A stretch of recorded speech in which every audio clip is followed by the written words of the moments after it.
एक ऐसा भूत जो दिन के वक्त भी लोगों को नजर आ रहा था और बहुत ज्यादा डरा रहा था। ये भूत दिन के वक्त लोगों को काम करने ही नहीं दे रहा था और इसकी शक्तियां भी कुछ ऐसी थी जिससे लोग बहक जाया करते थे और कई लोगों को ये नुकसान भी पहुंचाया करता था। 1968 में पंजाब में ग्रीन रेवोल्यूशन हुआ था, जिसे हरित क्रांति भी कहा जाता है।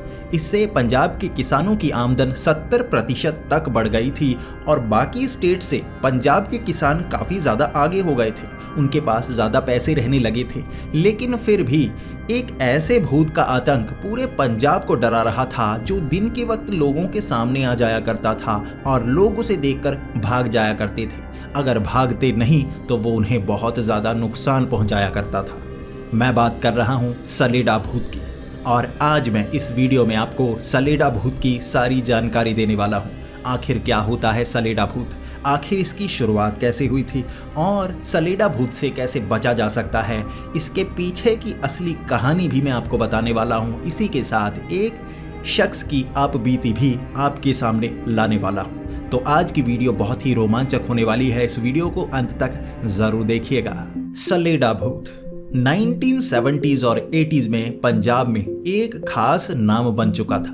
1968 में जब ग्रीन रेवोल्यूशन आया था तो किसान बहुत ज़्यादा खुश थे, उनकी आमदन बहुत ज़्यादा बढ़ चुकी थी और सभी अपने बेटों को भी किसान ही बनाना चाहते थे, क्योंकि इसमें बाकी स्टेट्स में जितने किसान थे उससे ज़्यादा कमाई यहाँ पर हो रही थी। पंजाब की मिट्टी को सबसे ज़्यादा उपजाऊ मिट्टी कहा जाता है और यहाँ के किसानों ने कमाल करके रख दिया था। लेकिन इसी के साथ यहाँ पर कुछ ऐसी कहानियां भी सुनानी शुरू हो गई थी जो लोगों को डरा रही थी। 1970s में सबसे ज्यादा डर सलेडा भूत का हो गया था, जो दिन के वक्त लोगों को नजर आया करता था।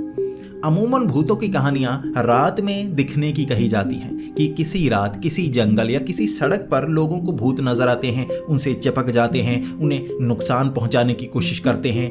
ज़्यादातर कहानियों में भूत सिर्फ नजर आते हैं और गायब हो जाते हैं। लेकिन ये जो सलेडा भूत था पंजाब में अपना आतंक मचा चुका था। गर्मियों के मौसम में दिन के वक्त यानी दोपहर को सलेडा भूत ऐसे किसानों को नजर आया करता जो खेतों में काम कर रहे होते। जब सलेडा भूत लोगों को नजर आता आमतौर पर तो लोग उसे देखकर भाग जाते, क्योंकि सलेडा दिखने में बहुत ही गंदा सा नजर आता है। डरावना नहीं बल्कि भद्दा सा। उसका कद ज्यादा बड़ा नहीं होता, 4 फुट, लेकिन उसका जो मुंह होता है उसके शरीर से ज्यादा बड़ा होता है। गंदे से बाल, इसी के साथ उसके शरीर से बहुत ज्यादा बदबू आती है।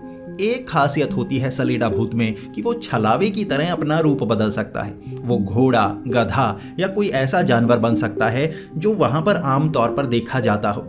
अब जरा सलेडा भूत के रूट्स के बारे में जानने की कोशिश करते हैं। तो सलेडा भूत की जो कहानियां हैं वो 1930s और 40s में भी सुनाई जाती थी, लेकिन इतनी ज्यादा सुनाई नहीं जाती थी। यानी कहा जाता था कि सलेडा भूत होता है, वो रूप बदल सकता है, छोटा कद होता है, लेकिन वो लोगों को नजर नहीं आया करता था। किताबों और कहानियों में ही इसका हिस्सा हुआ करता था। बहुत कम लोग थे जिन्होंने शायद अपनी आपबीती बताई हो कि उसने किसी सलेडा जैसे जीव को देखा। ये भी नहीं कह सकते थे कि सलेडा को देखा, बल्कि ये कहा जाता था कि सलेडा जैसे जीव को देखा। लेकिन उसके बाद ये कहानियां खत्म हो गई और ये कहानियां शुरू हुई 1970s के बाद। कई लोग जो आज 60-70 साल के होंगे वो बता रहे होंगे कि 40 साल पहले ये सब हुआ। ज़्यादातर कहानियां आपको 40 से 50 साल पुरानी ही सुनने को मिलेंगी, क्योंकि 1970s और 80s में ज़्यादातर ऐसी घटनाएं हुई थी। अब सलेडा भूत के पीछे की सच्चाई जानने से पहले मैं किसी की आपको आपबीती बताना चाहूँगा। रुपिंदर जी, जो खास तौर पर मुझे भी जानते हैं, उन्होंने अपने साथ बीती हुई ये घटना मुझे बताई है। उनकी उम्र 62 साल है और ये घटना उनके साथ 40 साल पहले हुई थी, पंजाब के फिरोजपुर इलाके में। वहाँ पास में वो गांव में रहा करते थे और उनकी उम्र उस समय 20-22 साल रही होगी और वो अपने पिता के साथ खेती का काम किया करते थे। उन्होंने पढ़ाई 8वीं तक की थी और उसके बाद उनका ज़्यादा ध्यान खेती में ही था, क्योंकि ये हरित क्रांति का समय था और सरकार ज़्यादातर ये कह रही थी कि ज़्यादा से ज़्यादा फसल उगाई जाए और उसमें पंजाब के किसानों की कमाई भी बहुत ज़्यादा हो रही थी। तो रुपिंदर भी अपने पिता के साथ हाथ बटाया करते थे। रुपिंदर के 4 भाई और थे, यानी कि ये 5 भाई थे जो पांचों मिलकर अपने पिता का साथ दिया करते थे और उनके पिता के पास ज़मीन भी बहुत ज़्यादा हुआ करती थी। वो उस समय ज़्यादातर जो पैसे इकट्ठा होते उससे और ज़मीन खरीद लेते। उस समय ज़्यादा ज़रूरतें नहीं हुआ करती थी, इसीलिए वो घर का जो सामान होता, जो अनाज होता, कुछ चावल, ऐसी खाने पीने की चीज़ें इकट्ठा करते, उसी के साथ अच्छे कपड़े लेते। ये सब लेने के बाद जो पैसे बचते उसका इस्तेमाल वो और ज़मीन खरीदने में किया करते थे। उनके गांव के आसपास जितनी ज़मीनें थी वो सब खरीदते जा रहे थे और उनके जो खेत थे वो काफ़ी बड़ी संख्या में हुआ करते थे। वहाँ पर आराम से फसल उगाते। अब खेत बढ़ते जा रहे थे, फसल बढ़ रही थी, उनकी आमदन और ज़्यादा बढ़ती जा रही थी। लेकिन जब खेत आपस में जुड़े हुए हों, आप उसकी रखवाली अच्छे से कर सकते हैं। लेकिन उन्होंने दूर दूर के खेत खरीदना भी शुरू कर दिया था। अब 5 भाई थे, अलग अलग खेतों को देख सकते थे। अब रुपिंदर को जो खेत मिला था वो 2-3 गांव आगे था और उनके पास एक साइकिल हुआ करती थी। वो साइकिल को चलाकर उस गांव तक जाया करते। वहाँ कुछ 1200 लोग रहा करते थे उस गांव में, दूर दूर घर बने हुए थे और वहाँ पीछे की तरफ एक बड़ा सा खेत हुआ करता था और उस खेत को वो सुबह के वक्त देखने के लिए जाते, दोपहर वहाँ पर बिताते और शाम के वक्त घर वापस आ जाते। पूरा दिन वो उस गांव में रहते और उस खेत को देखते रहते। तब वहाँ पर सलेडा की कहानियाँ बहुत ज़्यादा बढ़ने लगी थी और रुपिंदर इस चीज़ से बहुत ज़्यादा डरता था। वो इन कहानियों को सुनकर बहुत ज़्यादा डर जाया करता था। लेकिन उसके पिता कहा करते थे कि सलेडा वलेडा कुछ नहीं होता, डरने की कोई ज़रूरत नहीं है। एक सुबह रुपिंदर वहाँ खेत में गए हुए थे। एक तरफ अपनी एक खटिया डालकर आराम से एक बरगद के पेड़ के नीचे आराम कर रहे थे और वहाँ बार बार उनका ध्यान खेतों की तरफ जाता कि कोई जानवर वहाँ ना आ जाए। अब कई लोगों ने ऐसे गाय भैंस रखे हुए होती थी जिसे वो इस तरह खुला छोड़ दिया करते और कई लोगों के जो खेत थे वो गाय भैंस उनके खेतों में चली जाती और उनकी फसल को खराब कर देती। इस चीज़ का ध्यान रुपिंदर को रखना होता। और तभी रुपिंदर जब अपनी खटिया पर लेटे हुए थे, उन्होंने देखा कि एक भैंस जो उनके खेत के अंदर घुस रही है। घुसते घुसते वो काले रंग की जो भैंस थी साफ नजर आ रही थी और जल्दी से रुपिंदर उठे। उन्होंने हाथ में एक डंडा पकड़ लिया। वो पहले तो ये देखना चाहते थे आखिर ये भैंस है किसकी। आसपास कोई और गाय भैंस नजर नहीं आ रही थी, तो वो पहले तो पहचानना चाहते थे ताकि मैं उसके मालिक को सीधा गालियां निकालूं। वो खुद ब खुद अपनी भैंस को बाहर निकाल देगा। लेकिन आसपास कोई भी उसका मालिक नजर नहीं आ रहा था। ऐसा भी अमूमन होता है, कई लोग गाय भैंस जो नहीं पाल पाते थे वो उन्हें छोड़ दिया करते थे और कोई उन्हें अगर पकड़ कर रखना चाहे तो रख सकता था। इसीलिए अब रुपिंदर को लगा किसी ने अपनी भैंस को छोड़ा होगा जो मेरे इस खेत के अंदर घुसी है और फसल को खराब कर रही है। भागते हुए रुपिंदर खुद उस फसल के बीच में घुस गए। अब जो फसल थी वो काफ़ी ऊंची थी और भैंस उसके बीच नज़र नहीं आ रही और भैंस को ढूंढने की कोशिश रुपिंदर कर रहे। रुपिंदर जब उस खेत के थोड़ा सा अंदर गए थे, जो भैंस होती है आकार में काफ़ी ज़्यादा बड़ी होती है और वो काफ़ी फसल को ख़राब कर रही होती, लेकिन वहाँ दबी हुई फसल मिल नहीं रही थी, जिस कारण रुपिंदर को मुश्किल हो रही थी कि भैंस गई तो गई कहाँ। वो ढूंढने लगे इधर उधर, कई जगह पर वो ढूंढने लगे, जिसके बाद वो खेत के बीच में गए और देखना चाहते थे भैंस कहाँ पर है। अब जो खेत के बीच में उन्होंने मिट्टी का एक ठीला सा बनाया हुआ था, उस पर एक डंडा रखा हुआ था।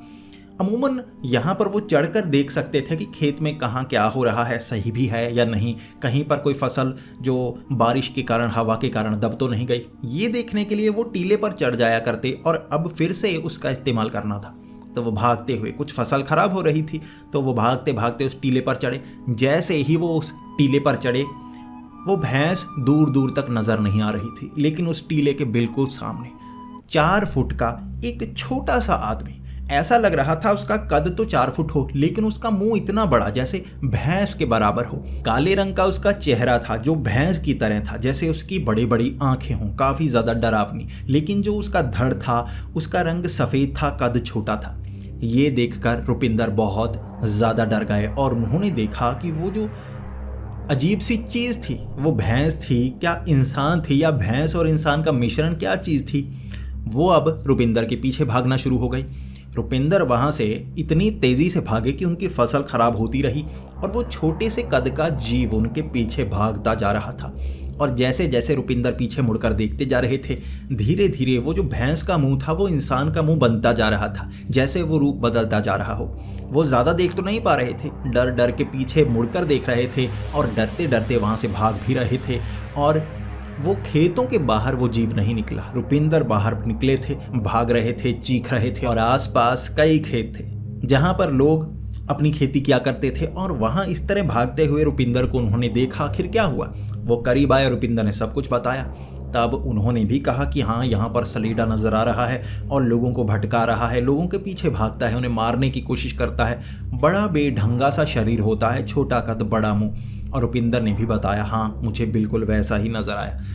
इसके बाद रुपिंदर अपने गांव चला गया था और उसने अपने पिता को कहा मैं उस गांव में नहीं जाने वाला। रुपिंदर के पिता ने किसी और रुपिंदर के भाई को वहां पर लगा दिया कि उस खेत में वो जाएगा। रुपिंदर उस दिन इतना ज़्यादा डर गया था कि उसका गला बैठ गया और 2 महीने उससे बोला नहीं जा रहा था, गला बैठा हुआ था। वो चीख चीख कर गला बैठ गया था या डर की मारी बैठ गया था। लेकिन ये उनकी ज़िंदगी की सबसे डरावनी घटना थी जिसे वो आज भी याद करते हैं और अपने जो पोते हैं यानी कि बच्चे हैं, अपने बेटे के भी बच्चे, उन्हें सुनाते हैं और डराने की कोशिश करते हैं कि हमारे ज़माने में सलेडा हुआ करता था, अगर अब भी तुम्हें सलेडा नज़र आया ना तो तुम दुम दबाकर भागोगे। ये तो थी सच्ची घटना। और अब मैं आपको बताता हूँ आखिर 1938 के बाद एकदम 1970s में ये छलावा दिखना क्यों शुरू हो गया। तो 1968 में हरित क्रांति के बाद 1970s में जो किसान हुआ करते थे पंजाब के, उनके पास बहुत ज़्यादा पैसा होने लगा था, यानी उनकी कमाई अच्छी होने लगी थी। अब इतनी ज़्यादा फसल उगी थी, वो फसल पूरे देश में बेची गई थी और आमदन 70% पंजाब के किसानों की बढ़ चुकी थी, तो वो अमीर भी होने लगे थे। इसी के साथ पंजाब में कुछ ऐसी डकैती की घटनाएं भी बढ़ने लगी थी। अब यहाँ पर जो अमीर लोग थे उन्हें लूटने की घटनाएं भी बहुत ज़्यादा बढ़ने लगी थी। ऐसी घटनाएं जिसमें चोर पकड़े ना जाते हों, वहां पुलिस को ये डर था अगर चोर पकड़े ना जाएं तो इस तरह आतंक बढ़ता जाएगा। और इसी समय में ये सलेडा की कहानियां भी बहुत ज्यादा बढ़ने लगी थी कि रात के वक्त तो वहां पर चोर आया करते जो घरों की चोरी किया करते, और दोपहर के समय जो घरों से बाहर सलेडा दिखता है और लोगों को डराता है, ये कहानियां बहुत ज्यादा प्रचलन में आने लगी थी। मैं ये नहीं कह रहा कि ये पूरी कहानियां झूठ थी, लेकिन कई लोग इसका इस्तेमाल कर रहे थे और लोगों को डराने के लिए। कई ऐसी जगह चोरियां हुई थी जिसमें लोगों ने कहा था कि सलेडा वहां उन्हें नजर आया था। या तो वो असली सलेडा भी हो सकता है या कुछ लोग ऐसा भ्रम दिलाकर या लोगों को डराकर उन्हें लूटने की कोशिश कर रहे थे, और इस कारण ये सलेडा की घटनाएं बहुत ज्यादा बढ़ने लगी। और जब एक घटना कहीं पर हो जाए और उससे मिलती जुलती घटना कहीं और हो जाए और उसने बस कहानी बनाई हो, तो और भी कई कहानियां उसके साथ जुड़ने लगती हैं और लोग उसे सच मानने लगते हैं, भले ही लोगों ने उसे देखा तक ना हो। और यही पंजाब में 1970s और 80s में बहुत ज़्यादा होने लगा था। लेकिन उसके बाद जैसे जैसे किसानों की कमाई होती गई, पंजाब में और भी कई उद्योग बढ़ने लगे थे और लोगों की और कमाई होती गई और यहाँ शहरों का निर्माण होने लगा। और जैसे जैसे शहर बढ़ते गए, लोग शहरों की तरफ जाने लगे, लोग थोड़े से मॉडर्न होने लगे, तो ये जो सलेडा की कहानियाँ थी ये कम होनी शुरू हो गई। और अब अगर आप पंजाब में किसी से पूछेंगे, किसी के साथ ऐसी सलेडा की घटना हुई हो और वो भी पिछले 10 से 15 साल में हुई हो, आपको एक भी घटना के बारे में सुनने को नहीं मिलेगा।